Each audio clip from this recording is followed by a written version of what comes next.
नमस्ते, स्टारडस्ट में आपका स्वागत है। मैं आपका होस्ट आयुष।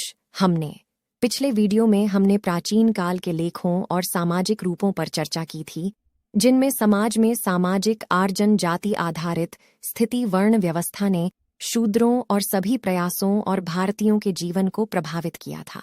आज के समकालीन भारत में शूद्र और जनजातियों को नीची जाति या समुदाय कहा जाता है और इन्हें अनुसूचित जातियों, अनुसूचित जनजातियों और अन्य पिछड़ी वर्गों में वर्गीकृत किया गया है।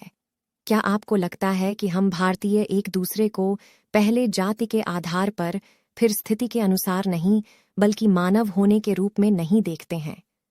इसके बाद आज के विषय पर आते हैं, जिस पर पिछले वीडियो में उठाया गया था। वो सवाल था, क्यों कुछ समूह जैसे कि शूद्र समाज में उच्च वर्ण द्वारा शोषणात्मक अभिव्यक्तियों के खिलाफ विद्रोह नहीं कर सकते हैं? इसके बावजूद उनका नकारात्मक प्रभाव एक जटिल मुद्दा है और इसमें ऐतिहासिक, सामाजिक, आर्थिक और मानसिक कई कारक शामिल हैं। ये महत्वपूर्ण है कि समय के साथ प्रतिरोध और परिवर्तन के प्रयास हुए हैं, लेकिन गहरी दृढ़ व्यवस्थाओं से बाहर निकलने की चुनौतियों को भी समझना चाहिए। यहाँ कुछ कारक हैं जो स्वीकृति और सीमित प्रतिरोध की प्राथमिकता को जारी रखने में मदद करते हैं। ऐतिहासिक प्राकृतिकता, सामाजिक अलगाव और परिस्थितिकरण, प्रतिक्रिया का डर, जागरूकता और शिक्षा की कमी, उच्च जातियों पर आश्रितता, सांस्कृतिक धार्मिक कारक, आदर्शों की कमी, आर्थिक संवर्णनशीलता और कई और।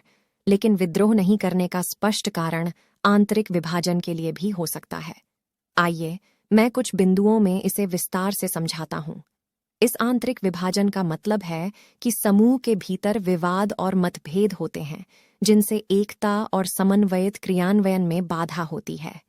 शूद्रों जैसे समूहों के संविधान के खिलाफ विद्वेषण नहीं करने का संदर्भ देते हुए आंतरिक विभाजन विविध मुद्दों पर, विभिन्न मानदंडों, नेतृत्व पर विवादों, मुद्दों पर भिन्न प्राथमिकताओं, सदस्यों के बीच विश्वास की कमी, सांस्कृतिक अंतर, संचार की बाधाएं, संसाधन की कमी से उत्पन्न हो सकते हैं और बाहरी प्रेरणा के रूप में। ये विभाजन समूह की शोषण के खिलाफ सामूहिक आवाज उठाने की क्षमता को कमजोर करते हैं, जिससे विवादों का सामना करने, विश्वास बनाने और प्रभावी सामूहिक क्रियान्वयन के लिए संघर्ष को समझना महत्वपूर्ण है। आंतरिक विभाजनों को खोली बातचीत, पारदर्शी निर्णय निर्माण प्रक्रियाएं और समूह के सदस्यों के बीच विश्वास बनाने के प्रयासों की आवश्यकता होती है। इन विभाजनों की पहचान और समझना साझा लक्ष्यों की दिशा में प्रभावी तरीके से काम करने के लिए महत्वपूर्ण है, जैसे कि समाज में शोषणात्मक प्रथाओं का विरोध करना।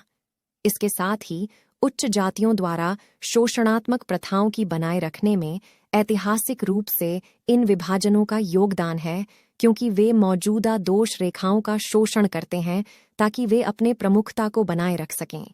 लेकिन इन आंतरिक विभाजनों को छिपाने और एकता की ओर पहुंचने के बहुत सारे कारक हैं। यह महत्वपूर्ण है कि इन चुनौतियों के बावजूद इतिहास के दौरान निचली जाति के व्यक्तियों और सामाजिक सुधारकों ने प्रतिरोध, प्रदर्शन और परिवर्तन के कई मामूल घटनाओं का सामना किया है। समानता की प्रोत्साहन, सकारात्मक कार्रवाई नीतियां, कानूनी सुरक्षा और सामाजिक जागरूकता अभियान, ये सभी वर्ण व्यवस्था के साथ जुड़े शास्त्र और शोषण के खिलाफ उत्तरदायित्व को चुनौती देने में सहायक हुए हैं। इन गहराई से बसी संरचनाओं और व्यक्तिगत दृष्टिकोणों को पार करने के लिए एक बहुप्रतिक्षिप्त दृष्टिकोण की आवश्यकता है। लेकिन यह महत्वपूर्ण है कि वर्ण व्यवस्था और उसके प्रभाव जटिल हैं और समय के साथ विकसित हुए हैं। आधुनिक भारत ने कानून, सकारात्मक कार्रवाई नीतियां और सामाजिक सुधारों के माध्यम से जाति आधारित भेदभाव का सामना करने के लिए कदम उठाए हैं। जबकि प्राचीन लेखों का समाज में सामाजिक आर्जन और शूद्रों के जीवन पर प्रभाव नजरअंदाज नहीं किया जा सकता, यह भी महत्वपूर्ण है कि सामाजिक परिवर्तन और समानता की दिशा में प्रयास लगातार जारी है। समय के साथ सामाजिक आर्जन के रूप में सामाजिक यात्रिता धीरे धीरे एक शक्तिशाली ताक बनी। जाति भेद की बाधाओं को तोड़ते हुए शूद्रों को उनकी सामाजिक स्थिति को उच्च बनाने का अवसर मिला। सामाजिक यात्रीता में कुल प्रगति के साथ महिलाएं शूद्र समुदाय के भीतर परिवर्तन लाने में महत्वपूर्ण भूमिका निभाई। सावित्रीबाई फुले 1831-1897। सावित्रीबाई फुले उनके पति ज्योतिराव फुले के साथ महाराष्ट्र में सामाजिक सुधार में एक प्रमुख आदर्श थीं। उन्होंने महिलाओं और निचली जाति के व्यक्तियों के लिए शिक्षा की अभिवृद्धि की और उनके लिए स्कूल स्थापित किए। फिर पंडिता रमाबाई सरस्वती 1868-1922। पंडिता रमाबाई स्वीकार्य सामाजिक सुधारक और महिला अधिकारों की प्रतिवादिता थीं जो महाराष्ट्र से थीं। उन्होंने विधवाओं का समर्थन करने और उनकी शिक्षा और अधिकारों को प्रोत्साहित करने के लिए आर्य महिला समाज स्थापित किया। उनके अथक प्रयासों ने व्यक्तियों को सशक्त करने और उनके सामाजिक सांस्कृतिक जीवन को परिवर्तित करने में महत्वपूर्ण भूमिका निभाई। पेरियार अम्मल 1819-1970, जिन्होंने स्वयं सम्मान आंदोलन में सक्रिय भाग लिया, जिसने तमिलनाडु क्षेत्रों में जाति वर्गीकरण, धार्मिक परंपराओं की परंपरा और लैंगिक भेदभाव का विरोध किया।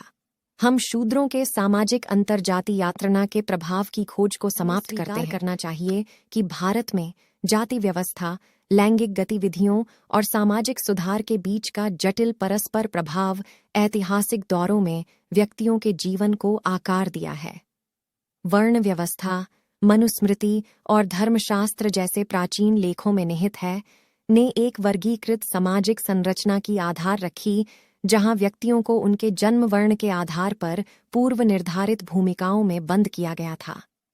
निचली जाति के शूद्रों का सामाजिक आर्जन सीमित था, शिक्षा का प्रतिबंधित पहुंच था और उन्हें प्रतिष्ठित पेशाओं में बाधित किया गया था, जिससे एक भेदभाव और नुकसान के चक्र का उत्थान हुआ। विभिन्न सामाजिक सुधारकों के महत्वपूर्ण योगदान, जैसे कि अनटचेबिलिटी और जाति भेदभाव के खिलाफ। इतिहास के दौरान महिला सामाजिक सुधारक समुदाय के अंतरजातीय असमानताओं का विरोध करने में शक्तिशाली आवाज थे और विविधता, न्याय और सशक्तिकरण के पक्ष में आवाज बनाई। खासकर सावित्रीबाई फुले, पंडिता रमाबाई, पेरिया तंबिपुल्ली, कमला देवी चट्टोपाध्याय, ई.वी. रामस्वामी अम्मल और समकालीन प्रेरक जैसे कि अरुंधति रॉय ने जाति और लैंगिक के संबंधों को मान्यता दी, समाज में प्रतिष्ठा के साथ उन्नति में लगातार उनके साथी किए हैं। इन सुधारकों ने निचली समुदायों के लिए स्कूल स्थापित करके, महिलाओं की शिक्षा की प्रोत्साहन करके, विधवा पुनर्विवाह का प्रोत्साहन करके और बाल विवाह और पर्दे जैसी दमनकारी प्रथाओं का खंडन करके संकीर्ण करने के साथ नर्म नियमों का खंडन किया। उनके प्रयासों ने जाति आधारित वर्गीकरण को विस्थापित करने और सामाजिक विविधता को बढ़ावा देने के लिए शिक्षा, सशक्तिकरण और एकता की महत्वपूर्णता को सारांशित किया। इसके साथ ही हालांकि चुनौतियां बरकरार हैं और निचली जातियों की महिलाएं शिक्षा, रोजगार, प्रतिनिधित्व और मर्यादा में असमानता का सामना करती हैं। एक और समावेशी समाज की दिशा में यात्रा में जारी है, जिसमें जाति और लैंगिक असमानता दोनों को समाप्त करने, बातचीत को बढ़ावा देने और उन महान महिलाओं के योगदान का सम्मान करने की आवश्यकता है जिन्होंने उनके दृष्टिकोण में सामाजिक मुद्दों पर उनकी अधिक दृष्टिकोणी चर्चाओं को प्रकाशित किया है। और अंत में, वास्तव में विविधता में एकता पैदा करने के लिए हमें एक जाति मुक्त समाज बनाने की आवश्यकता है। भारत में एक जाति मुक्त समाज की दिशा में बढ़ने के लिए एक बहुपहलू दृष्टिकोण आवश्यक है। शिक्षा को सभी के लिए पहुंचने की अनुमति होनी चाहिए, जो उनकी पृष्ठभूमि के बावजूद उनकी क्षमता को समझने की अनुमति देती है। विविधता का समर्थन करके और समावेश प्रोत्साहित करके हम एकता की भावना को बढ़ावा दे सकते हैं। समानता को लागू करने और भेदभाव को रोकने वाले कानूनी उपाय महत्वपूर्ण भूमिका निभाते हैं। मूल स्तरीय पहल, सामाजिक जागरूकता अभियान और समर्थक नीतियां समाज पर वर्ण व्यवस्था के अधिकार पर कब्जे को तोड़ने में सहायक हो सकते हैं। विविधता में एकता की दृष्टि से जाति की पहचान अनर्थक बन जाती है। जब हम एक दूसरे को साथी मानकर गले मिलाते हैं, तो हम सामूहिक रूप से एक समाज की दिशा में काम कर सकते हैं जहां शोषण की कोई जगह नहीं होती और हर किसी के साथ सम्मान और निष्ठा के साथ व्यवहार होता है। इस दृष्टिकोण की आवश्यकता है कि हम मौजूदा नॉर्म्स को चुनौती दें, समझने के सिलसिले का निर्माण करें और एक भविष्य में समर्पित हों जहां जाति आधारित विभाजन सचमुच मिट जाए। समापन में जाति मुक्त समाज की दिशा में जाने की यात्रा, जहां विविधता में एकता की प्रेरणा हो, यह विचार भारत के संविधान के आदर्शों और डॉ.बी.आर. अम्बेडकर जैसे अद्भुत व्यक्तियों के आदर्शों में गहराई से निहित है, जिन्होंने समानता और न्याय की महत्वपूर्णता को उठाया। भारत के संविधान सावधानी से तैयार किया गया, सामाजिक न्याय, समान अधिकारों और जाति आधारित भेदभाव की मिटाने की सिद्धांतों को मंजूर करता है। डॉ. अम्बेडकर संविधान के निर्माता, निचली समुदायों के उत्थान के पक्ष में एक पक्षपाती थे और उन्होंने एक समाज का दृष्टिकोण देखा था जहां जाति किसी के अवसर और मूल्य को परिभाषित नहीं करती।